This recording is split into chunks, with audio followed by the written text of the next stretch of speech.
Évangile de Luc, chapitre 1er. Plusieurs, ayant entrepris de composer un récit des événements qui se sont accomplis parmi nous, suivant ce que nous ont transmis ceux qui ont été des témoins oculaires dès le commencement et sont devenus des ministres de la parole, il m'a semblé bon, après avoir fait des recherches exactes sur toutes ces choses, depuis leur origine, de te les exposer par écrit, d'une manière suivie, excellent Théophile, afin que tu reconnaisses la certitude des enseignements que tu as reçus. Du temps d'Hérode, roi de Judée, il y avait un sacrificateur nommé Zacharie, de la classe d'Abia. Sa femme était d'entre les filles d'Aaron, et s'appelait Élisabeth. Tous deux étaient justes devant Dieu, observant d'une manière irréprochable tous les commandements et toutes les ordonnances du Seigneur. Ils n'avaient point d'enfants parce que Élisabeth était stérile, et ils étaient l'un et l'autre avancés en âge. Or, pendant qu'il s'acquittait de ses fonctions devant Dieu, selon le tour de sa classe, il fut appelé par le sort, d'après la règle du sacerdoce, à entrer dans le temple du Seigneur pour offrir le parfum. Toute la multitude du peuple était dehors en prière, à l'heure du parfum. Alors, un ange du Seigneur apparut à Zacharie, et se tint debout à droite de l'autel des parfums. Zacharie fut troublé en le voyant, et la frayeur s'empara de lui. Mais l'ange lui dit, « Ne crains point, Zacharie, car ta prière a été exaucée. Ta femme Élisabeth t'enfantera un fils, et tu lui donneras le nom de Jean. Il sera pour toi un sujet de joie et d'allégresse, et plusieurs se réjouiront de sa naissance. Car il sera grand devant le Seigneur.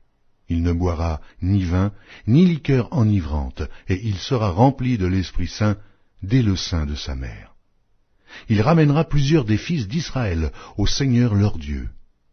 Il marchera devant Dieu avec l'esprit et la puissance d'Élie pour ramener les cœurs des pères vers les enfants et les rebelles à la sagesse des justes, afin de préparer au Seigneur un peuple bien disposé. » Zacharie dit à l'ange, « À quoi reconnaîtrai-je cela? Car je suis vieux et ma femme est avancée en âge. » L'ange lui répondit, « Je suis Gabriel, je me tiens devant Dieu. J'ai été envoyé pour te parler et pour t'annoncer cette bonne nouvelle. Et voici, tu seras muet et tu ne pourras parler jusqu'au jour où ces choses arriveront, parce que tu n'as pas cru à mes paroles, qui s'accompliront en leur temps. » Cependant, le peuple attendait Zacharie, s'étonnant de ce qu'il restait si longtemps dans le temple. Quand il sortit, il ne put leur parler, et ils comprirent qu'il avait eu une vision dans le temple. Il leur faisait des signes, et il resta muet. Lorsque ses jours de service furent écoulés, il s'en alla chez lui. Quelque temps après, Élisabeth, sa femme, devint enceinte. Elle se cacha pendant 5 mois, disant, « C'est la grâce que le Seigneur m'a faite quand il a jeté les yeux sur moi, pour ôter mon opprobre parmi les hommes. » Au 6e mois, l'ange Gabriel fut envoyé par Dieu dans une ville de Galilée appelée Nazareth, auprès d'une vierge fiancée à un homme de la maison de David, nommé Joseph. Le nom de la vierge était Marie. L'ange entra chez elle et dit, « Je te salue, toi à qui une grâce a été faite. Le Seigneur est avec toi. » Troublée par cette parole, Marie se demandait ce que pouvait signifier une telle invitation. L'ange lui dit, « Ne crains point, Marie, car tu as trouvé grâce devant Dieu. Et voici, tu deviendras enceinte, et tu enfanteras un fils, et tu lui donneras le nom de Jésus. Il sera grand, et sera appelé Fils du Très-Haut, et le Seigneur Dieu lui donnera le trône de David son père. Il régnera sur la maison de Jacob éternellement, et son règne n'aura point de fin. » Marie dit à l'ange, « Mais comment cela se fera-t-il, puisque je ne connais point d'homme? » L'ange lui répondit, « Le Saint-Esprit viendra sur toi, et la puissance du Très-Haut te couvrira de son ombre. C'est pourquoi le Saint-Enfant qui naîtra de toi sera appelé Fils de Dieu. Voici, Élisabeth, ta parente, a conçu, elle aussi, un fils en sa vieillesse, et celle qui était appelée stérile est dans son 6e mois, car rien n'est impossible à Dieu. » Marie dit, « Je suis la servante du Seigneur, qu'il me soit fait selon ta parole. » Et l'ange la quitta. Dans ce même temps, Marie se leva et s'en alla en hâte vers les montagnes, dans une ville de Juda. Elle entra dans la maison de Zacharie et salua Élisabeth. Dès qu'Élisabeth entendit la salutation de Marie, son enfant tressaillit dans son sein, et elle fut remplie du Saint-Esprit. Elle s'écria d'une voix forte, « Tu es bénie entre les femmes, et le fruit de ton sein est béni. Comment m'est-il accordé que la mère de mon Seigneur vienne auprès de moi? Car voici, aussitôt que la voix de ta salutation a frappé mon oreille, l'enfant a tressailli d'allégresse dans mon sein. Heureuse celle qui a cru, parce que les choses qui lui ont été dites de la part du Seigneur auront leur accomplissement. » Et Marie dit, « Mon âme exalte le Seigneur, et mon esprit se réjouit en Dieu, mon Sauveur, parce qu'il a jeté les yeux sur la bassesse de sa servante.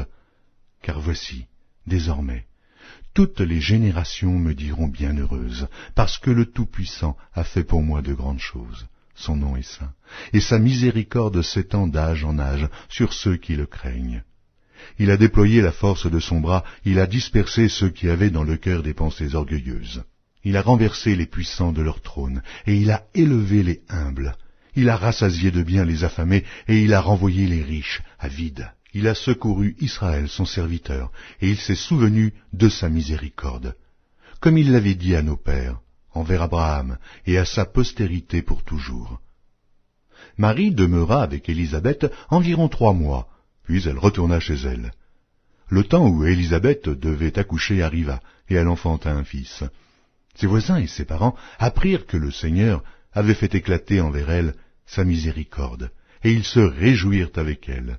Le 8e jour, ils vinrent pour circoncire l'enfant, et ils l'appelaient Zacharie, du nom de son père. Mais sa mère prit la parole et dit, « Non, il sera appelé Jean. » Ils lui dirent, « Il n'y a dans ta parenté personne qui soit appelé de ce nom. » Et ils firent des signes à son père pour savoir comment il voulait qu'on l'appelle. Zacharie demanda des tablettes et il écrivit, « Jean est son nom. » Et tous furent dans l'étonnement. Au même instant, sa bouche s'ouvrit, sa langue se délia, et il parlait et bénissant Dieu. La crainte s'empara de tous les habitants d'alentour et, dans toutes les montagnes de la Judée, on s'entretenait de toutes ces choses. Tous ceux qui les apprirent les gardèrent dans leur cœur en disant, « Que sera donc cet enfant ?»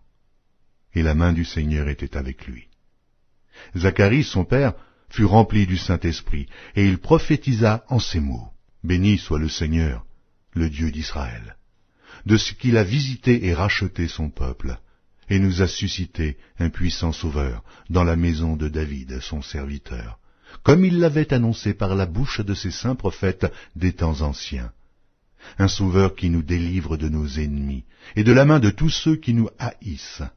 C'est ainsi qu'il manifeste sa miséricorde envers nos pères et se souvient de sa sainte alliance, selon le serment par lequel il avait juré à Abraham notre père, de nous permettre, après que nous serions délivrés de la main de nos ennemis, de le servir sans crainte, en marchant devant lui et dans la sainteté et dans la justice tous les jours de notre vie. Et toi, petit enfant, tu seras appelé prophète du Très-Haut, car tu marcheras devant la face du Seigneur pour préparer ses voies, afin de donner à son peuple la reconnaissance du salut par le pardon des péchés, grâce aux entrailles de la miséricorde de notre Dieu, en vertu de laquelle le soleil levant nous a visités d'en haut, pour éclairer ceux qui sont assis dans les ténèbres et dans l'ombre de la mort, pour diriger nos pas dans le chemin de la paix. » Or, l'enfant croissait et se fortifiait en esprit, et il demeura dans les déserts jusqu'au jour où il se présenta devant Israël.